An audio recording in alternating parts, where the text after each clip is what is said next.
千里之行，始于足下。A journey of 1,000 miles begins beneath the feet. We now gather in the Tao to travel the journey together. Welcome to Tao Talks with Derek Lin, where we take a deep dive into the Tao Te Ching by Lao Tzu.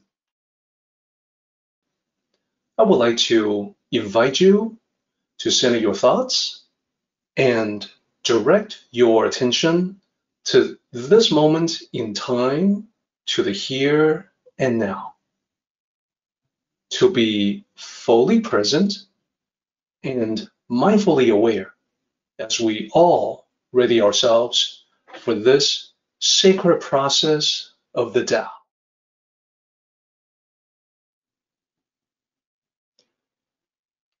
So as usual, every chapter of the Tao Te Ching has a Chinese title.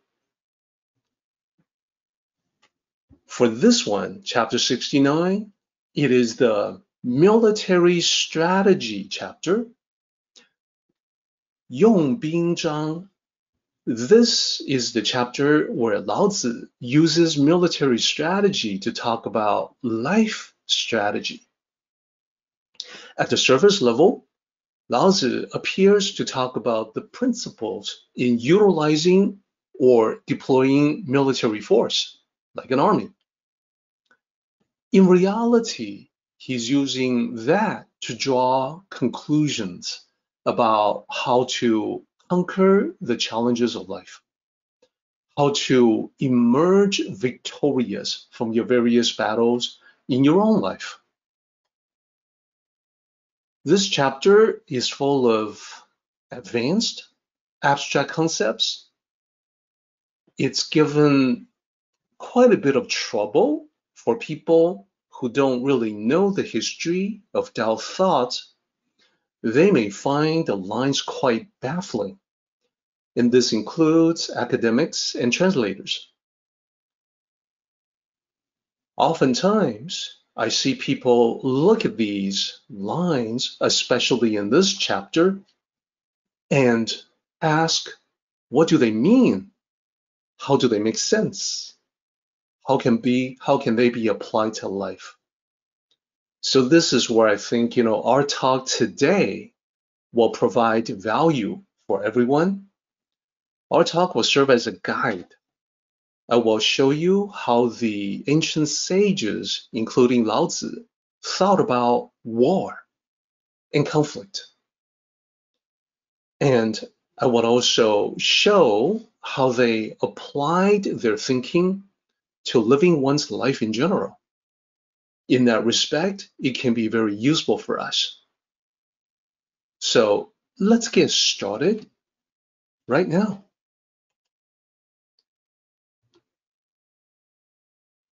Here's how 69 looks.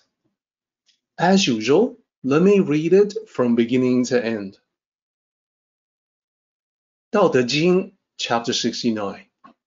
In using the military, there is a saying, I dare not be the host, but prefer to be the guest.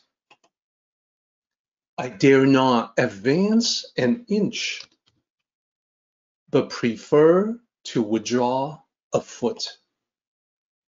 This is called marching in formation without formation, raising arms without arms, grappling enemies without enemies, holding weapons without weapons. There is no greater disaster than to underestimate the enemy. Underestimating the enemy almost made me lose my treasures. So when evenly matched armies meet, the side that is compassionate shall win. So this is chapter 69. You may be able to guess that the cryptic lines I was referring to are right in the middle, from line 5 down to line 8. What can it possibly mean? marching in formation without formation, raising arms without arms, that all seems puzzling.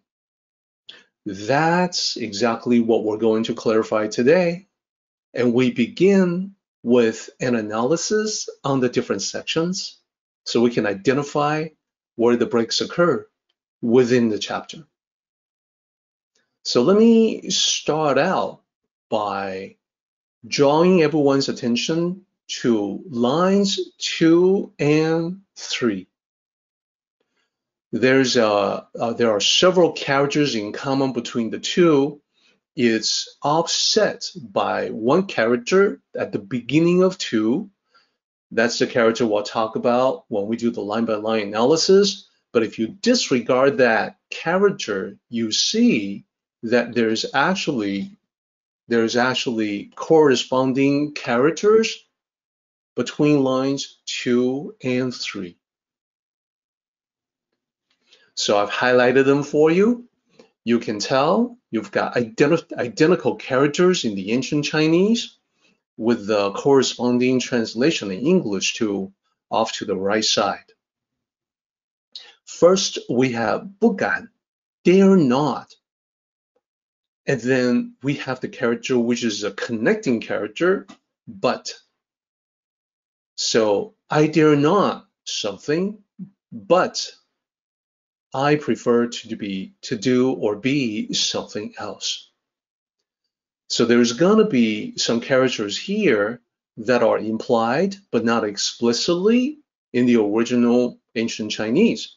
So as an example, the first character of line 2 is not repeated in line 3. It is implied, it is not repeated because this is ancient times when things are often written on silk or sheets made of bamboo to serve as writing medium. So in other words, before the invention of paper. So the writing medium was hard to come by. It was not commonplace. People had to conserve them as much as possible. So they needed to be brief. If they could do without a character, if it's obvious in context, it would be skipped. So this gives us the identification for the first section. It's basically talking about this military saying, or the saying about military principles or military strategy. That's the first section. Then we have a section to clarify the meaning of the military saying, the military strategy. And that's where we have quite a few repeating characters, especially from line 5 down to line 8. You can tell that those 4 lines are all 3 characters in length. And the middle character is all the same. And you can see the translation here. From the left to the right, you see that it corresponds to the translation English word without. So this is the clarification for the military saying, but then these are the lines that are baffling. Let's identify them as one section.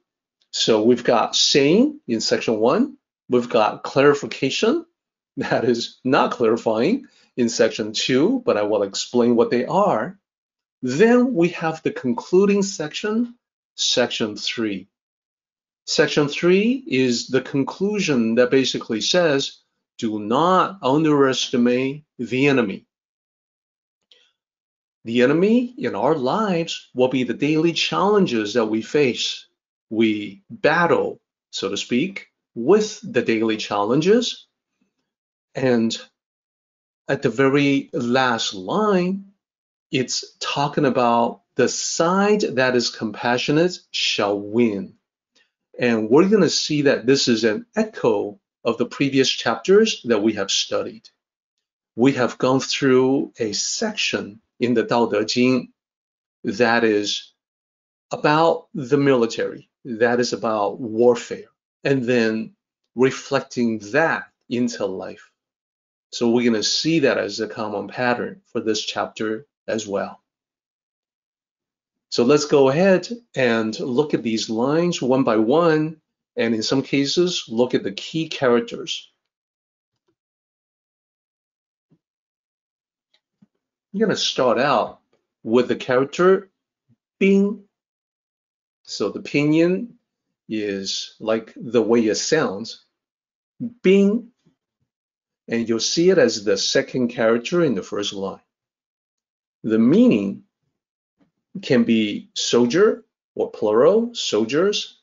It can be army or plural, armies. It can be the military in general, not just the army. And it can be weapon or weapons. Please note, Bing, this character does not and cannot mean war or battle. It's what participates in war or battle, whether that's individual soldiers, a group of soldiers, the military force, the army, etc. It can mean weapon because from the perspective of the ancient kings and emperors, his army was his weapon against other kingdoms, other empires. So it rarely means weapon, but in that context, it can be. The army is the weapon of the ruler. But this character, again, can never mean war. There's a different character for that. And I've included that here, 战. So let's bring the first two characters together in line 1. This means to deploy the troops, to command the army. And these two characters together are not translated literally. They can be, but the meaning when you put them together is that this is about military principles, military techniques, military strategies and tactics. So that's how we're starting with this first line, the first two characters of the first line. It means to deploy the troops, commanding the army, and by extension, it means the military strategies thereof. So let's move on a little bit and talk about the time that Lao Tzu lived in, the Warring States period. So the Warring States period was so named because there were many battles going on during that time. In ancient China, 2,500 years ago, multiple kingdoms warring with one another. And because of that, there were many thoughts, many ideas, theories about warfare in general. The most well-known in the West is probably the Sun Tzu Art of War, what we called the Art of War. Sometimes we call it the ancient Art of War. And I can show what I have shown you here in graphical form is a depiction of that ancient classic written on bamboo sheets or writing medium composed of bamboo sheets sewn together. That's 孙子兵法. So let me talk about that. Let me talk about the common misconceptions there. But this gives you the context for Lao Tzu quoting a saying about the military that also applies to life. During that time in his life, this was a common thing because of the frequent battles, because of there were specialists who studied the strategies and tactics of such battles like Sun Tzu. So in Chinese, that's 孙子, and that's the first two characters that you see here, 孙子兵法. If we were to break them down one character at a time, the first one, 孙, it's transliterated as son, but it's actually 孙, so it doesn't really sound like son. but it's the surname of this particular master. 子, the second character, that's the character for the honorary title, master. So for the ancient Chinese, the surname comes first, followed by the title. Therefore, 孙子. In English, we would have to flip the order around and say master son, and understanding that son is the surname, the last name. So the third character, Bing, that's the one that we were just looking at in the previous slide. It means soldiers, armies, the military, etc. Again, it does not mean war. And then Fa, the last character there, laws, principles, strategies, techniques. So when you put it all together, a proper translation of the title, 孙子兵法, would be Master Son's military strategies. And indeed, when you read The Art of War, that's exactly what it contains. Military strategies, principles, ideas, theories espoused by Master Son, 孙子. So the actual title, as I have talked about before, actually is not Art of War. There's no art anywhere in that title. There's no war anywhere in that title. It's a mistranslation. It's a mistake that has stuck in our culture.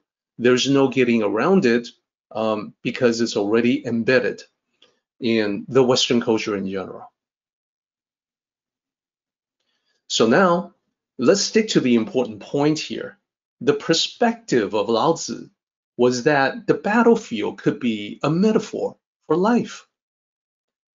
So the saying that he's highlighting here was one of many. He chose this particular one for the applicability to life strategies. Let's explore.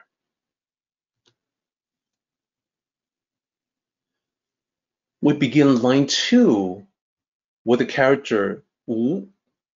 So the pinyin for that, pretty simple, W-U, Wu. So in this case, the English transliteration, the romanization sounds very close, sounds exactly the same as the original. Now, when I say Wu, people may get excited because, oh, hey, I know that character because Wu Wei, I learned about the concept of Wu Wei. So here it is again. Well, no, it's the same sound as the first character, Wu, in Wu Wei, but you can tell, looking at it here, the characters look different. So sound is the same, but different characters with different meaning. This particular Wu means I, me, myself, and I. This is the ancient form of I. The modern form in modern Mandarin is 我, not 无. And then the 无 in 无为, in the second bullet that you see here in my slide, it just means not or none. It's a negation character. Not having any, to be without.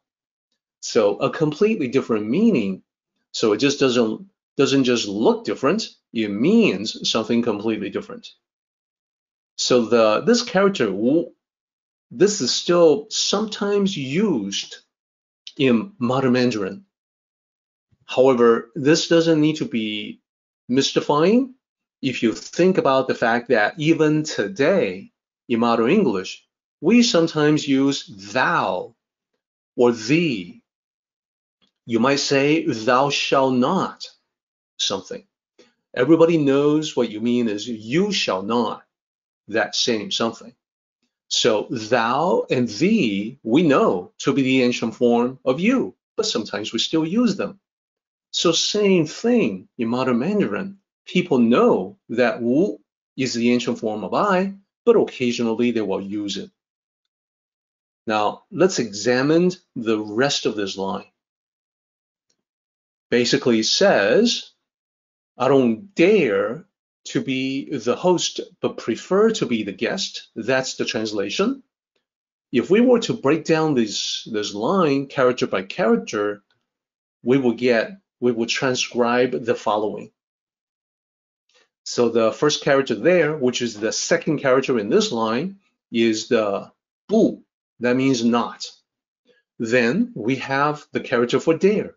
So together, 不敢, that just means to not dare, to not be daring enough to do something. Then the character after that, the third character, is to be, and then the character after that is the host. Then the connecting character, but, and then be, and the final character, guest. So altogether, this is saying, I dare not be the host, but I would rather be the guest. I want to be the guest instead. So not be the host, be the guest. This is where interpretation can fail the typical reader in the West. And that's because of a lack of understanding of the host-guest dynamic in ancient thought. It can be quite different from what we're used to. So let me go into that. I'll take the literal transcription with me into this next slide.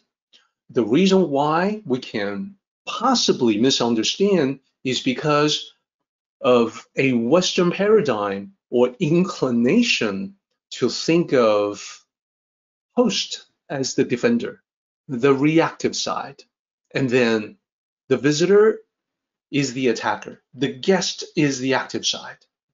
So think about what happens when we see a ball game, maybe a basketball game, football game, baseball game. There's the host and then there's the visitor. So we think of the host as defending the home turf to react against the attacking visitor. So mentally we can think of it that way. And this is sort of the siege warfare perspective of medieval Europe. The host is the defending castle, and the guest, the visitor, is the attacking army, laying siege to the castle.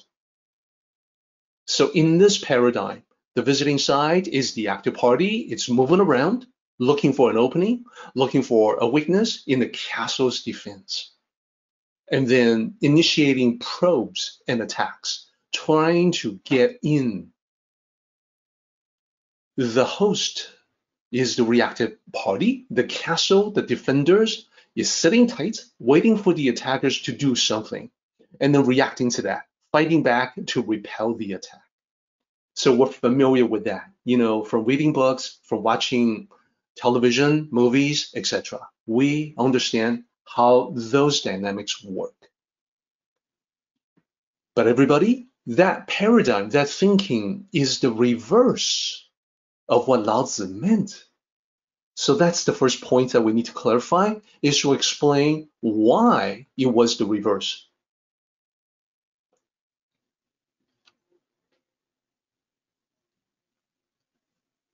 So in ancient thought, in the Tao paradigm, it's drawn not from siege warfare, but from social interactions. The typical visit from one friend to another. So you're visiting your friend, you are the guest. You're going into your friend's house. The host, your friend, is actually the active side.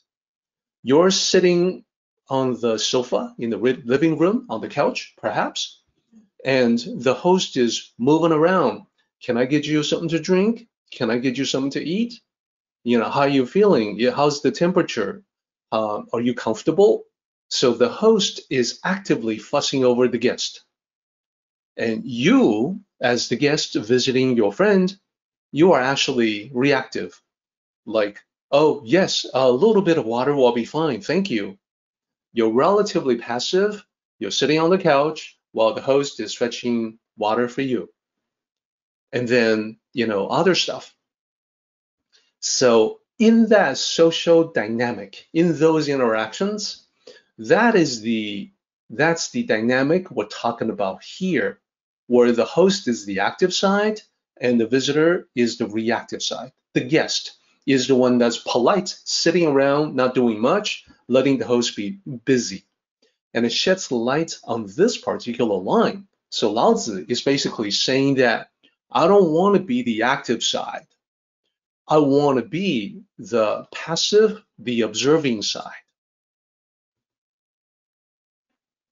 He is actually expressing the preference to wait and see, to observe. So in the same siege warfare mentality, we can flip it around. The defender sitting in the castle is waiting to see what's going to happen, right? So that is actually the defender. That's actually the guest, the defending side, the reactive side, the passive side. And it can be a little tricky for us if we are used to thinking about it the other way around, because the dynamics are flipped around. So remember, out of politeness, the guest is reactive, observing, relatively passive. The host is trying to make you comfortable, moving around, being very active. The real meaning then of this line, preferring to be the guest and not be the host, what Laozi is saying is that I would dare not be the one to attack first. I would rather be the guest to observe and then counter the attack. Because Laozi is thinking that observation leads to clarity of understanding, which will in turn lead to decisive, effective counteraction. Okay, so that's the first tricky mental paradigm to wrap one's head around. Let's continue.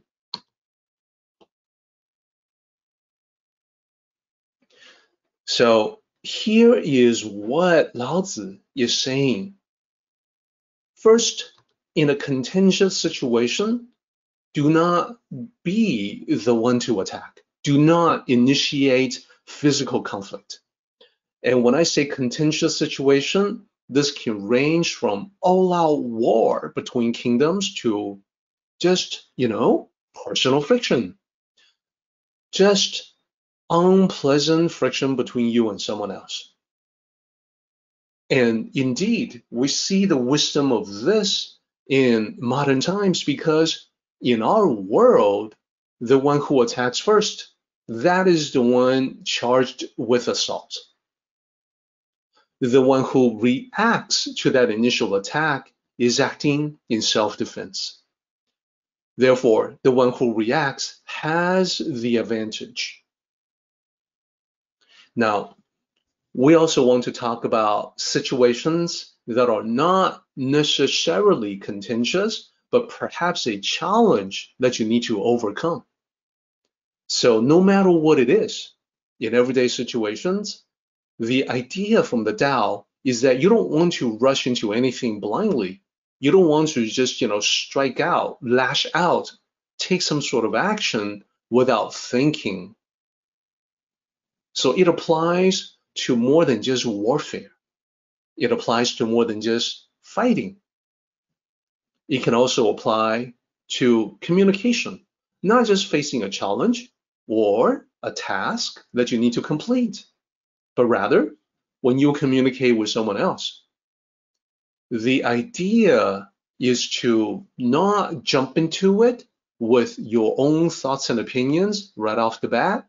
Instead, you want to understand what others are thinking. You seek to understand first before expressing yourself.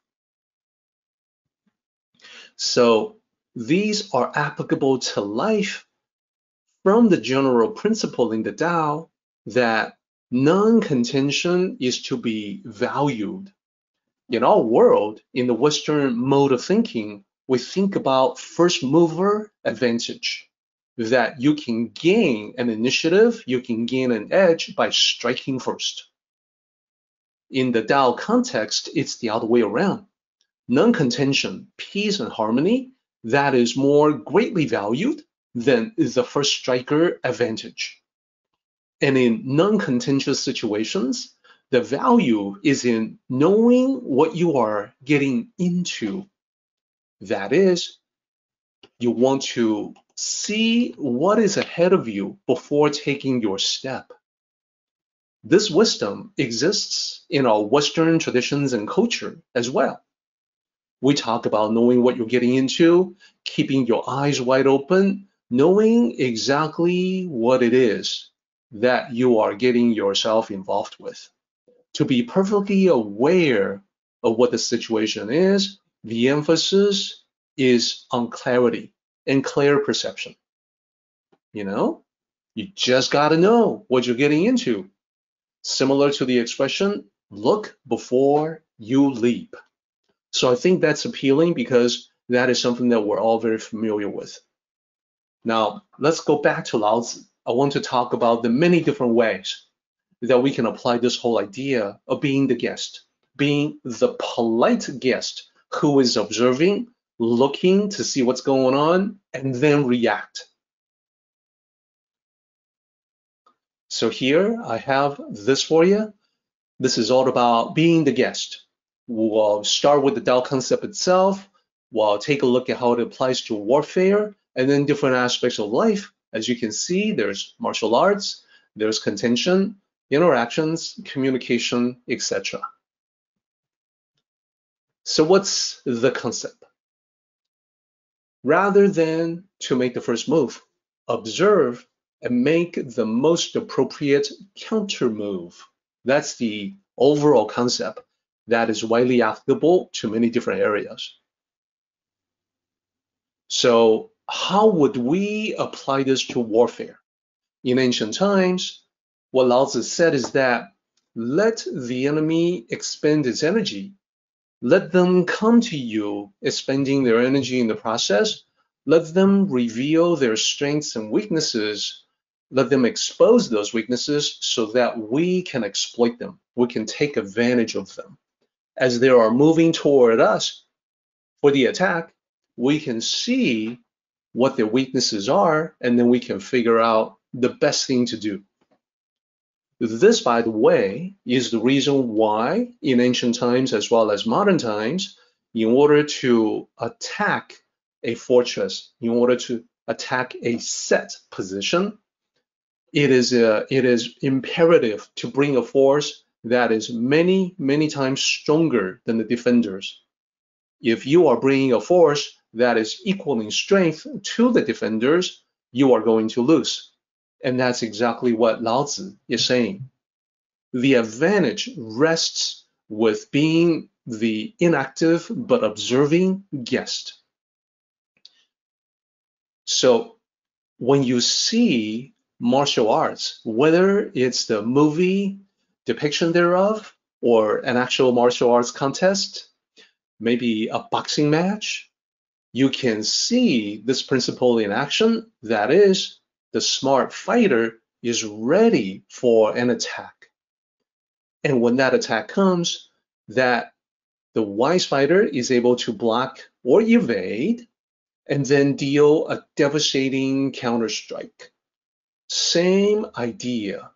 Observe, see what the other side does, and then use the opening thus presented. Same principle.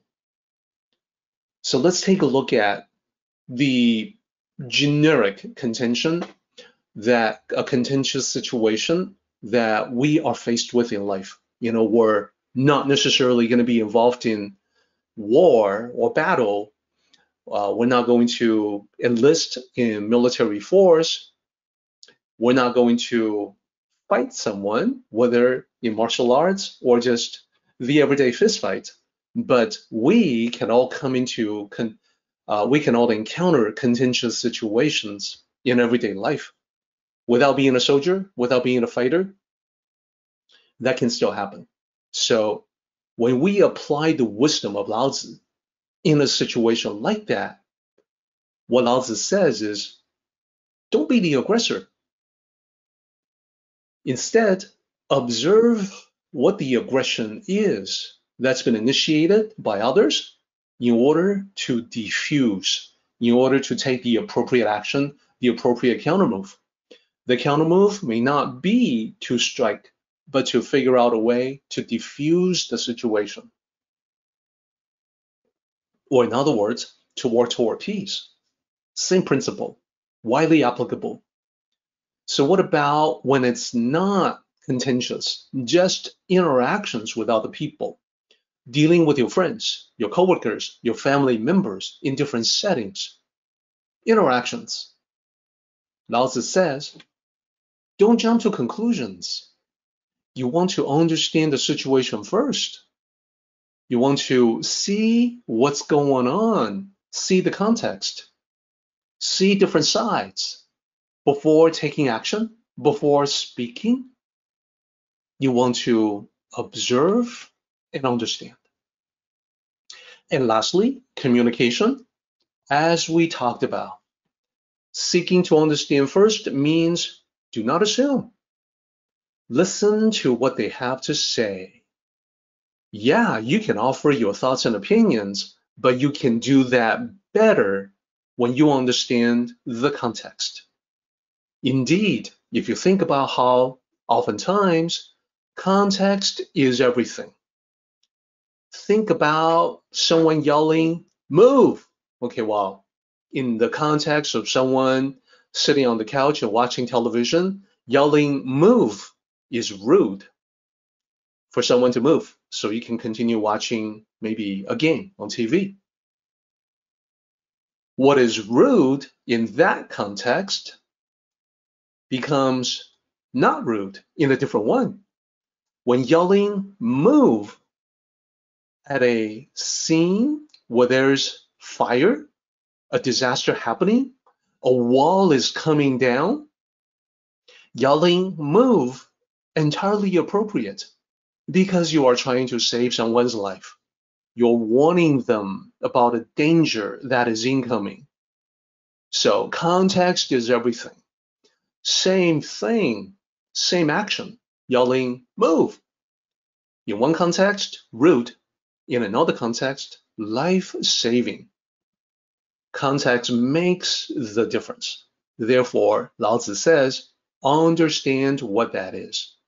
Then the value of non-contention just means that rather than to be the instigator, you want to be the peacemaker after you understand the context of the situation. So I think, this is bringing some clarity to what it means exactly to be the guest. Let's continue on. What about the second part of that saying?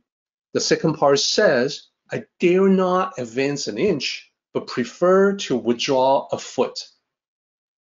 So on the face of it, you can tell the feeling is consistent with the correct understanding of the previous line.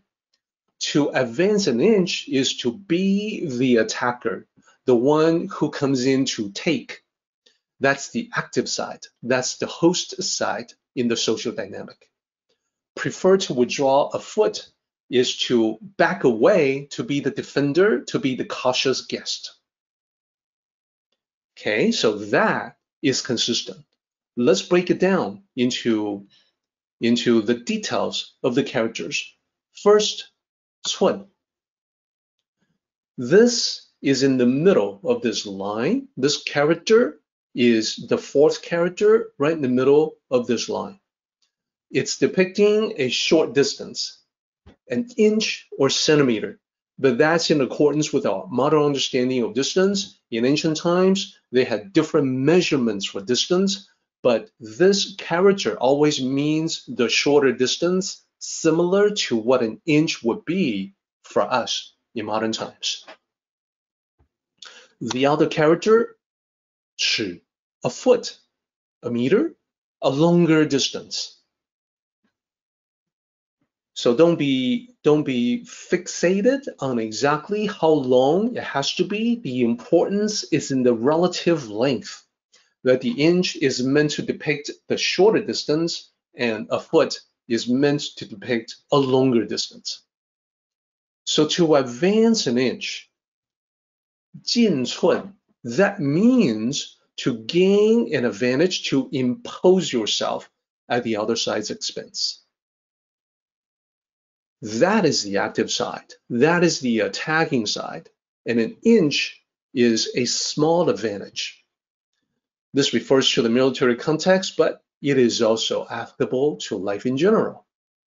So the other part of it, to back off, to back away a foot or meter, it is to give the other side plenty of room.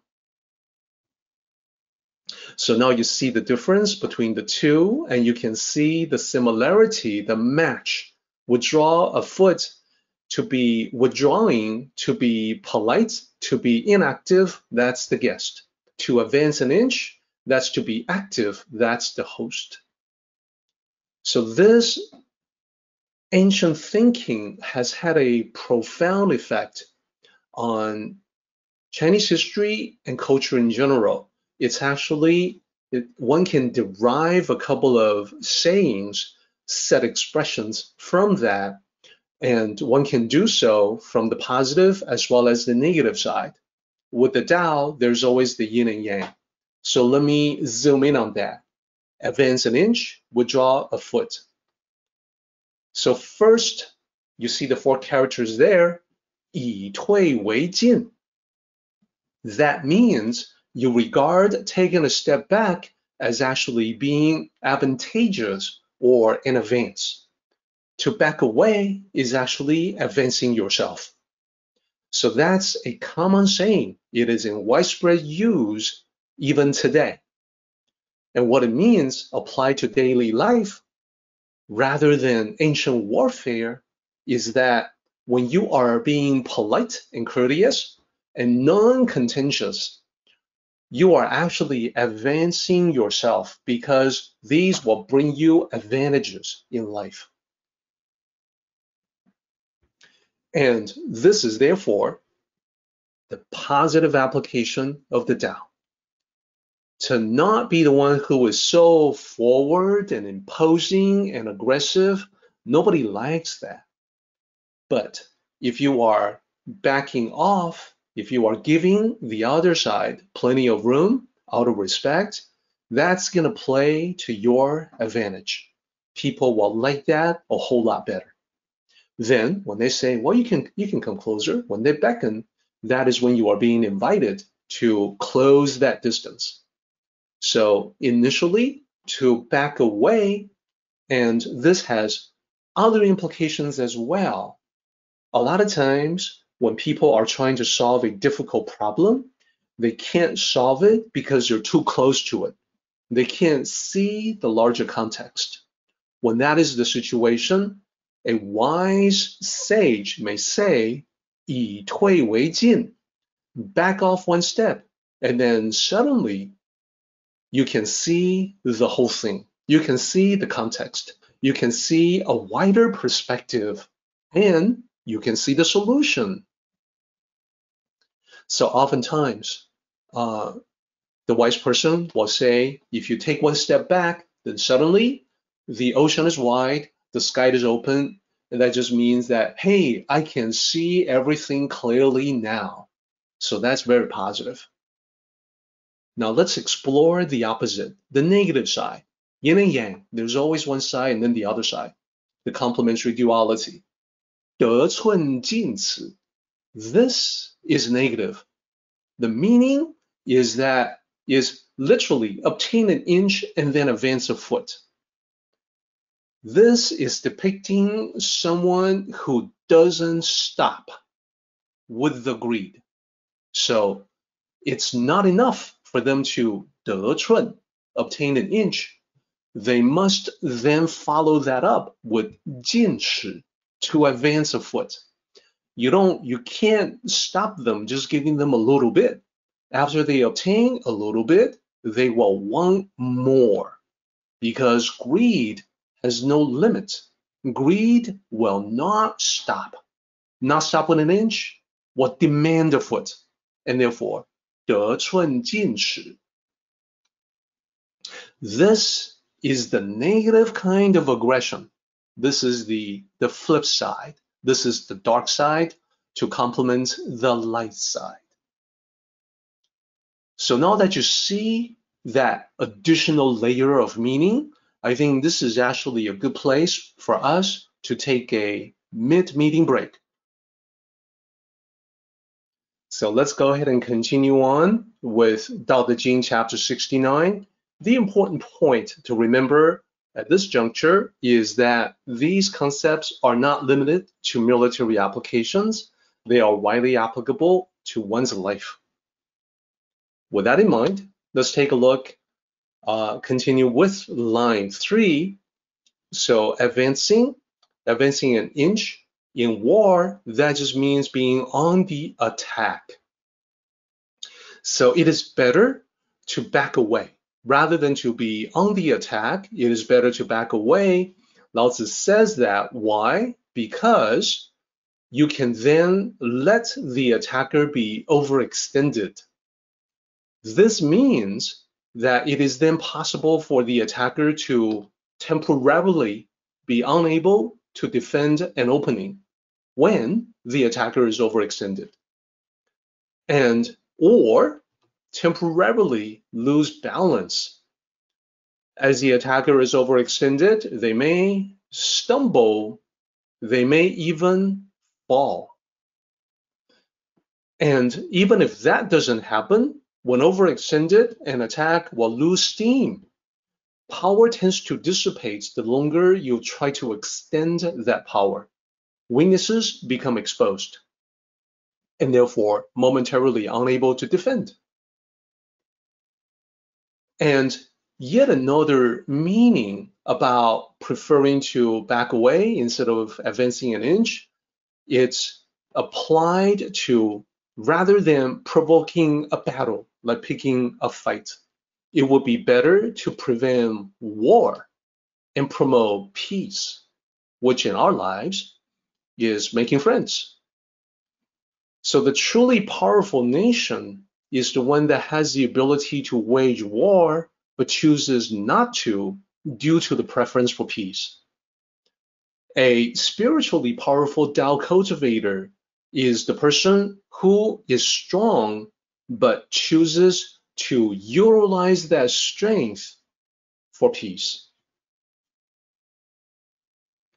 Okay, so let's switch gears. On that note, we can talk about life, applying this line to life instead of war. In the context of modern life, advancing means being aggressive, like to take something. And therefore, to withdraw can mean to be courteous, be polite, extend courtesy, to give wide berth to someone who is clearly toxic, who is clearly a source of negative energy, toxic influence.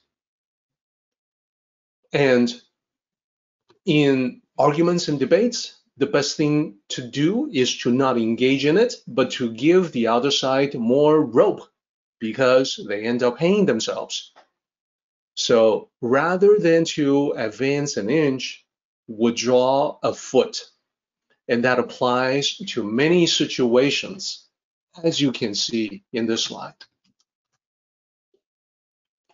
Now, let's go ahead and summarize what we have talked about so far in a way that I think will make this concept really easy to understand, that we can drive home some points.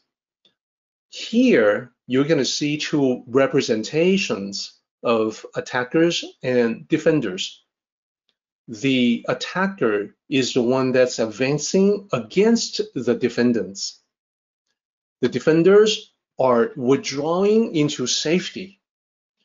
So let me be clear that Lao Tzu, when he talks about withdraw a foot, he's not talking about backing away and then stumbling because you are not watching what you are backing into. That's the clumsy kind of withdrawing. He's talking about withdrawing into the safety of your protective environment. All right, so the attacker, as we pointed out at the beginning of this chapter, the attacker is the one taking the initiative and that's compared to the host in social interaction. The defender is waiting to see what's going to happen, observing like the guest.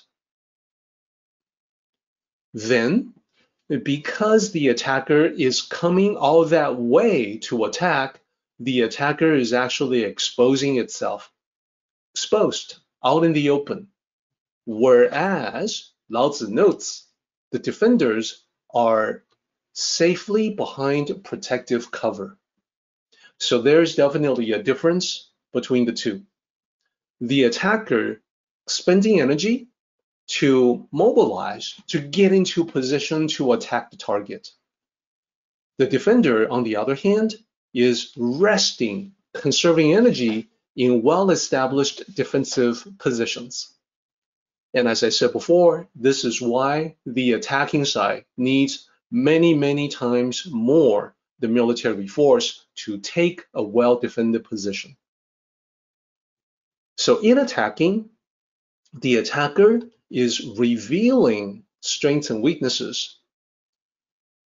The defenders are observing the approach of the attackers and then noting strategy, deployment, and can take notes to utilize later on in a counterattack. The attackers become vulnerable to those counterattacks launched against them, especially when they are tired and not ready, perhaps not even expecting some sort of counterattack to be launched. And then lastly, Lao Tzu notes the difference that the attacker conscripted soldiers order to invade, whereas defenders are motivated soldiers determined to protect their homes. So there is a difference in morale. There is a difference as to why they fight. I mentioned that this is widely applicable to life, and you can see it everywhere. Let me explain. Because the lines from the Tao Te Ching are often found to be puzzling or baffling, in the West, there is definitely a school of thought where people will say, well, these lines are intentionally vague, so I can basically say whatever I want as to what their true meaning is. That is never the thinking in the land of its origin in Asia. These are supposed to be very specific advice.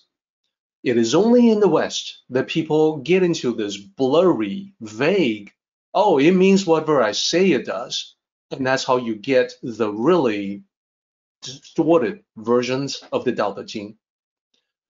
Let me explain that when you actually understand how the ancient sages think, everything comes together in a coherent whole. It forms a special kind of beauty that you will learn to recognize. You will then see exactly what they're talking about, and then, like magic, you begin to see reflections of these principles, these concepts everywhere in life. That's how you know you're on the right track. That's how you know you're listening to the right interpretation and not just someone who, out of ignorance, not knowing how the ancients thought, decides to invent his or her own meaning of the Tao Te Ching. Looking at the many books out there in the marketplace, that's how a lot of people still are. My goal is to make sure that we never, you and I never fall into that trap as we talk about the Tao Te Ching, that we're going to be very specific. Everything we say can be backed up. And then when we see the truth of what Lao Tzu says, we can note the reflection everywhere in life.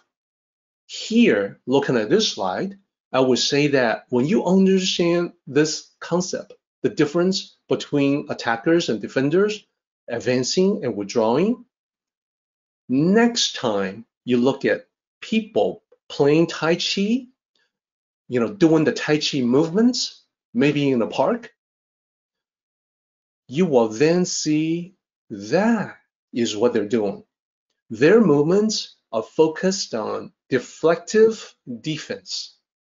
The circular movements, the applicable to combat, is to deflect, to absorb, to resolve an attack, is to create an opening, to put the attacker on the defensive.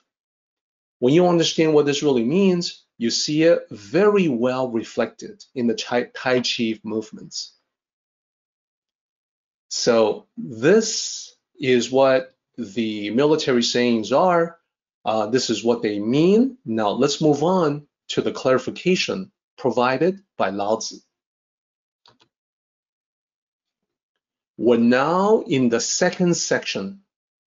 The second section, the clarification part, starts with 是谓. This is called.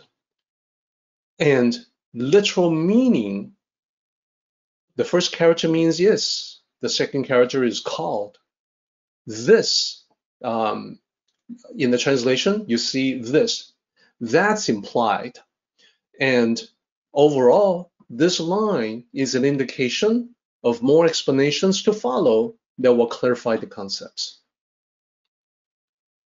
Let's get right into them.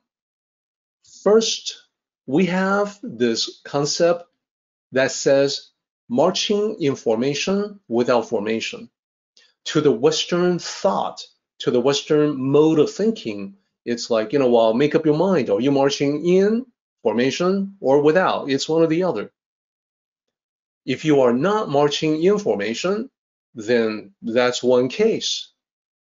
If you are marching in formation, that's the other case. How can you be both? So before we explain what that actually means, let me explain that you see two characters being repeated, the first character and the last character there. They appear to be the same. They're actually not. Yes, the character itself is the same character, but they're used in different ways, and they also are pronounced differently. So most of the time in Chinese, one character has one pronunciation. There are times when characters have a different pronunciation and different meaning. Let me explain what those different meanings are. The first character is a verb. It means to march, to go somewhere. The third character is a noun. It means formation. It means even uniform rows, like for instance, a military parade. So to march without formation has a specific meaning. To march in formation without formation has a very specific concept behind it. Let's get further into it. In war, it means the army is well trained to react quickly to changes.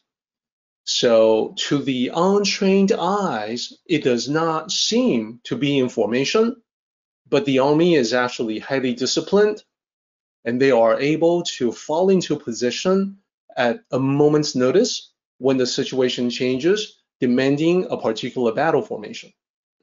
So without the obvious formation, the advantage here is that the enemy cannot easily discern what your plans are, what you intend to do.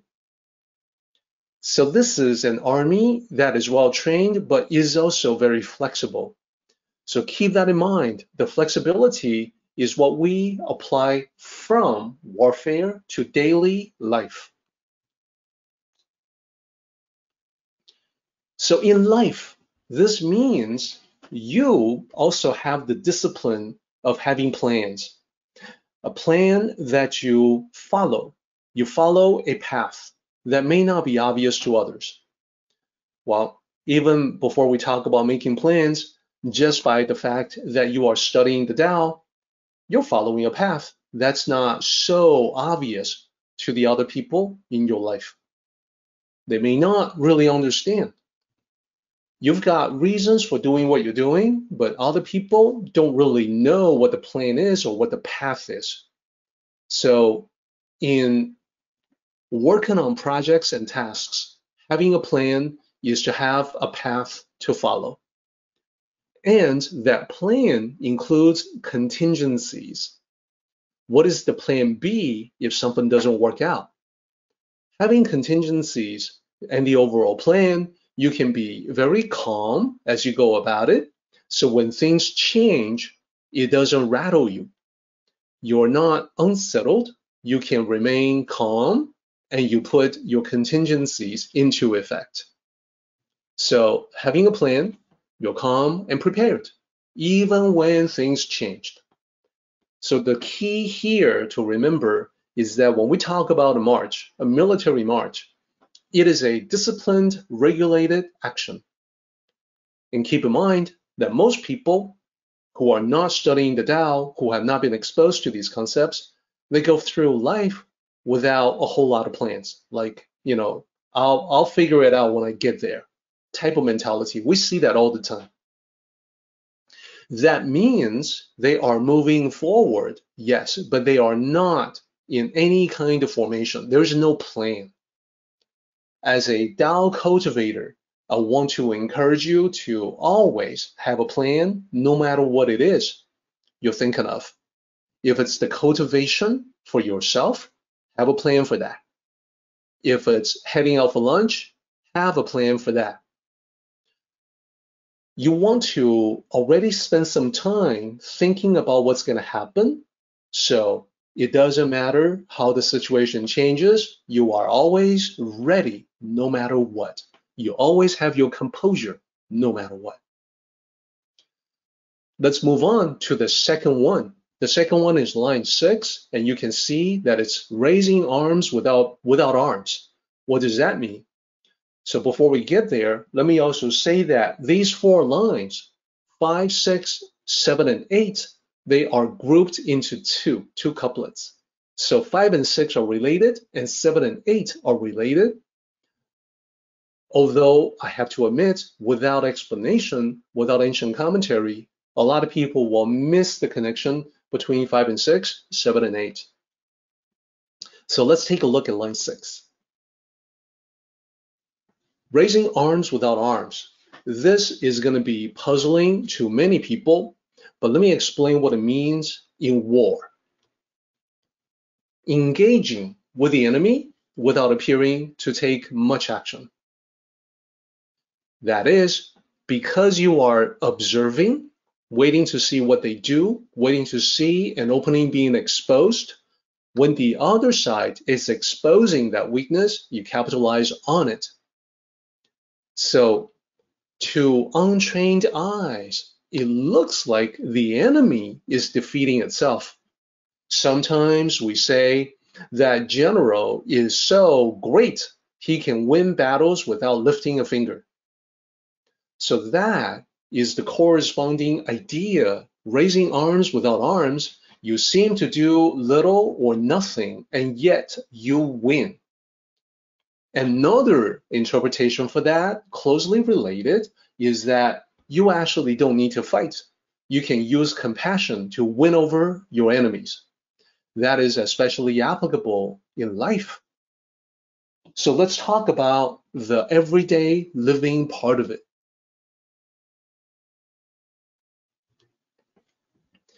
It's related to the previous one, line 5, to have a plan, but to also remain flexible.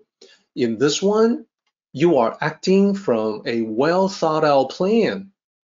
Now, sages notice that when you have a plan that's been well thought out, you don't have to resort to a frantic flurry of activities because you've got a plan. You know what to do. You just do X, Y, and Z according to plan. It doesn't seem like much. It doesn't seem like much compared to people who are trying to do everything all at once. That's what I mean by the frantic flurry of activities. Oftentimes, it's sparked by panic. What to do? Okay, answer, do everything possible. Whereas the person who thought about it, who anticipated the situation, is like, okay, well, I knew this was coming, and here is what I'm going to do about it. I'm prepared. Therefore, when you do that, your actions appear to be minimal, but they are effective.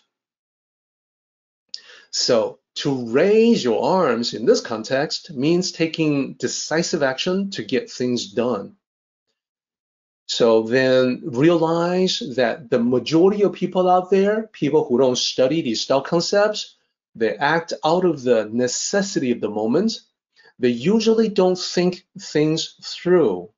This is the reason why so often in life, some mistake has been made, and then someone is asking, what were you thinking? And of course, you know, the answer is that, well, that person wasn't thinking. And that's why they made that mistake. Most people act out of the necessity of the moment without thinking things through. You, as a Tao cultivator, you are acting with deliberate intent, according to plan. You are able to be decisive due to foresight. You knew that something was going to happen. You had seen the possibility, and therefore you are prepared for that. That's the reason why 5 and 6 are related. Let's take a look at line 7. Line 7 will also seem puzzling. You can see from this slide, line 7 says grappling enemies without enemies. What are you talking about? You've got enemies or you don't. If you don't have enemies, how can you grapple anyone? Let's take a look. Let's understand exactly what Lao Tzu meant. And he had multiple layers of meaning embedded in this one too.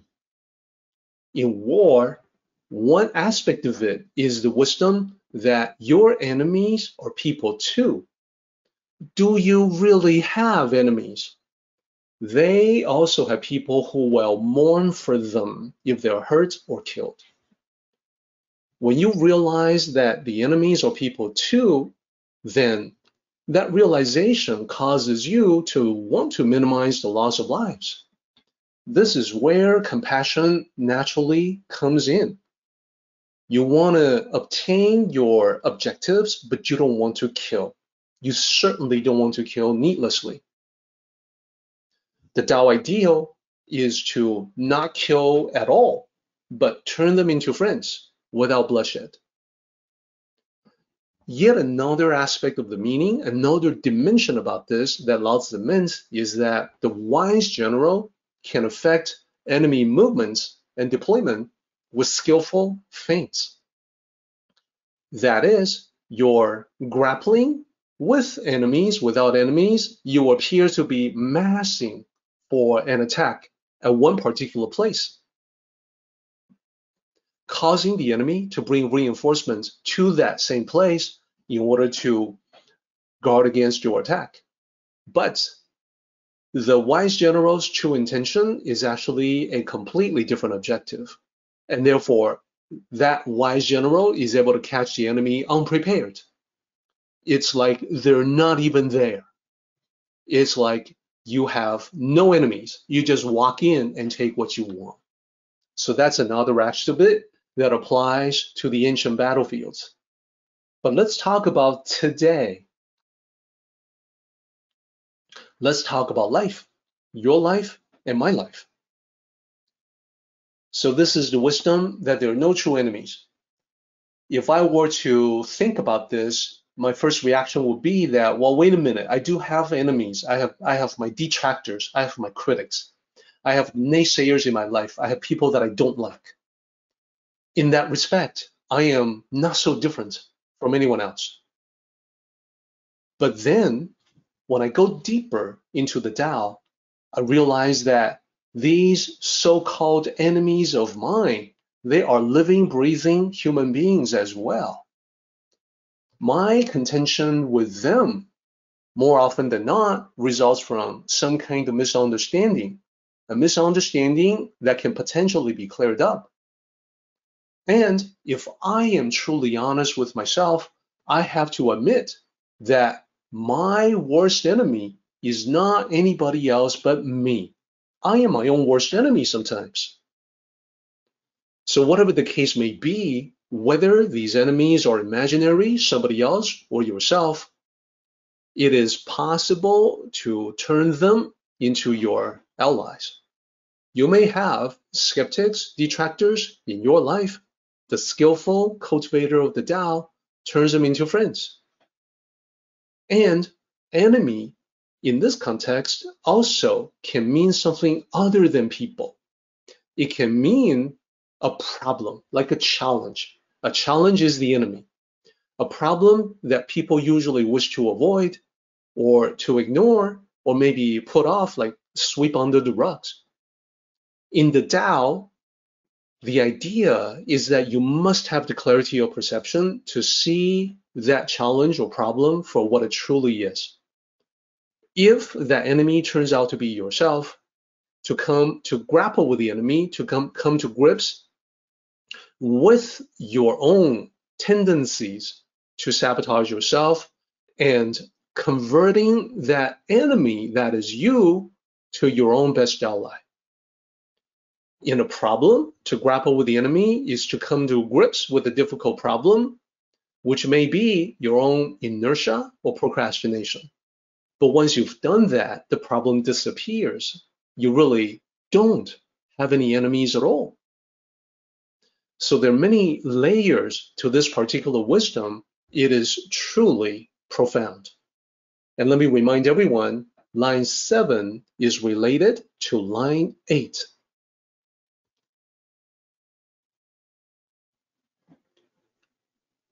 So line 8, let's talk about this. Holding weapons without weapons. That is also seen as being very puzzling. So let's explain. Let's explore. In war, a general uses soldiers like a warrior uses weapons. So Bing, the last character that you see here, that's the weapon.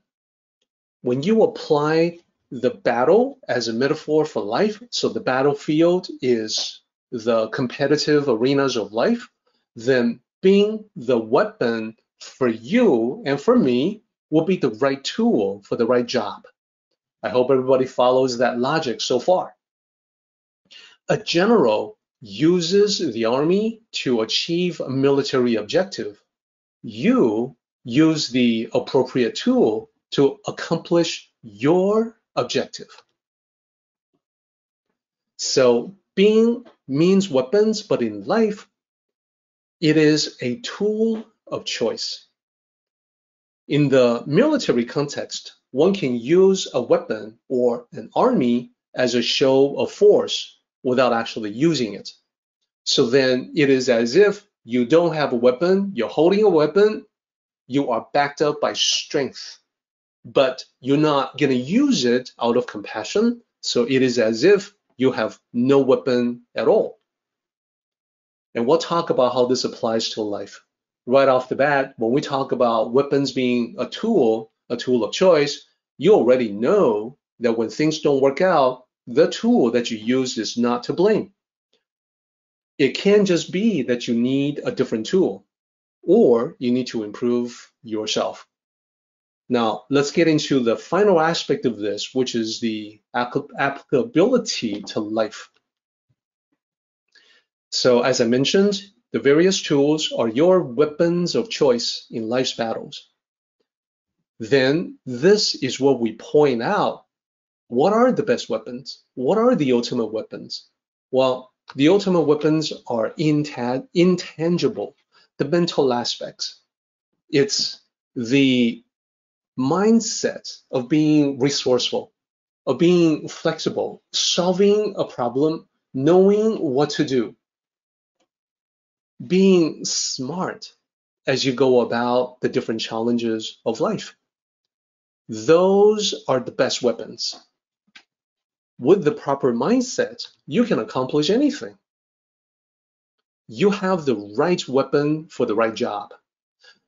Plus, when you think about the military being for a show of force that doesn't actually need to be used, you can also think in terms of how when you are truly strong in life, when you are backed by true strength, mental, spiritual, physical, you don't need to prove yourself.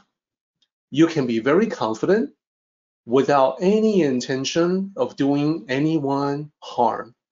And yet, you are totally congruent in your actions because you are confident in yourself. So now I think I have given you a flavor of how these lines can apply on the ancient battlefields, but also in our modern lives. It is time for us to sum it all up, and I want to do it in a couple of different ways. I want to do it as a table and then as a summary for our talk today. This will really drive the points home.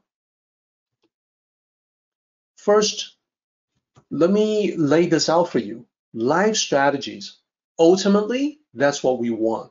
We're not learning the Tao Te Ching to be a better general in conducting warfare. No, that is not our purpose. We're trying to learn from what Lao Tzu says about warfare so that we can apply that to our lives. So then you're going to see in this table the concepts that I have laid out: march without formation, raise arms without arms, grapple without enemies, holding weapons without weapons. Without explanation, these are going to be sort of like, what does that mean? With explanations, it begins to clarify, it begins to crystallize into wisdom. So let's do it in two ways. Let's talk about how it applies in war and how it applies in your life. March without formation. Remember, formation is the mirror image of having a plan. So the troops are disciplined and yet flexible in deployment. They don't seem to be in formation, and yet they are flexible in meeting the changing battlefield. In life, it means you've already got a plan. You planned out contingencies as well. So you can be fluid in your approach. When you are fluid in your approach, responding instantaneously to changing situations, people may not think that you have a plan, but you do. They think of a plan as something that is rigid, that is not flexible, but it is only because you have thought about the different situations that can evolve that you have the flexibility, the fluidity to react to it.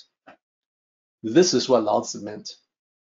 Secondly, raise arms without arms. So in the military context, your tactics are subtle, unseen by the enemy.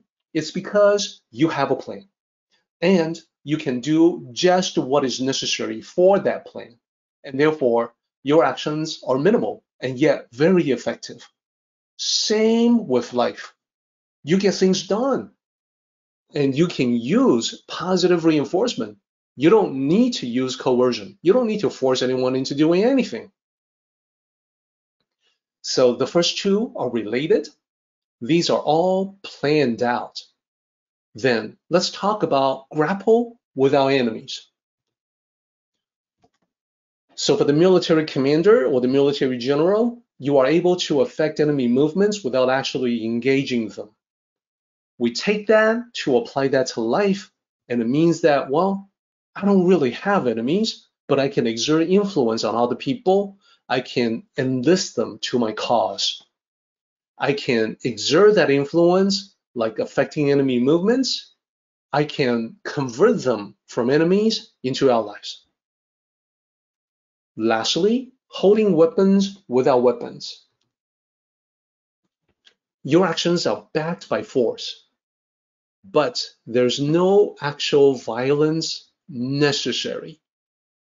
It is because you are so confident in your strength that you don't need to use your strength. Same with life. Your strength comes from compassion. You act out of everyone's best interests. That gives you purpose, that gives you motivation, it gives you a lot of power. So these are the ways that we can apply what might have been initially puzzling lines into practical advice, practical life strategies. Now that you see how this works, the summary that I'm going to share with everyone will make a huge amount of sense. So what we want to do is to talk about the takeaways from 69, and this is part 1. And as you recall, the first one, we've got march without formation. And this is where I want to challenge everyone. For everything you do, plan out your moves so you can be flexible. Not a paradox. If you're planning things out, anticipating contingencies, you can be very flexible and you can be free to do what you really want when that situation occurs. Number 2, act without arms. So remember, raising your arms is a metaphor for getting things done. So here, the challenge for everybody is to accomplish your objectives, to achieve your goals without having to force anything. This is a byproduct, a side effect of a good plan. It allows you to do things that are necessary, not a whole lot of useless activities, just exactly what will do you the most good. Number 3, grapple without enemies. Again, initially puzzling, but now this just means that you are someone who with the ability to influence others so they become willing allies. They're not your enemies. They're not obstacles. They're not getting in the way.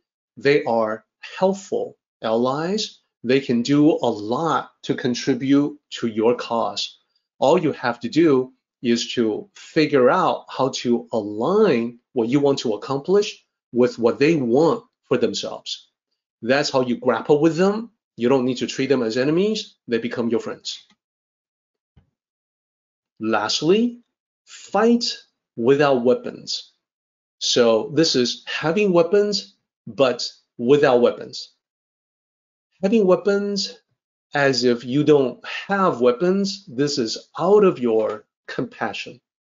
Number 3 and number 4 have the commonality that they're both about being compassionate. You want friends and allies because out of compassion, you see that there are no true enemies. You are backed up by strength, but you need not use your strength to force anyone or anything, and you don't need to harm anybody or anything. You are confident because of your strength. You don't actually need to use your strength for a negative end. So these are the ways to apply the 4 lines, the military strategies to win victories in life. I want to ask everyone to see how many of these 4 you can apply in the week that is ahead of us. Our meeting has come to an end, but the journey continues on. Let us all travel safely so we can meet again. Until next time, may the Tao fill you with peace and happiness.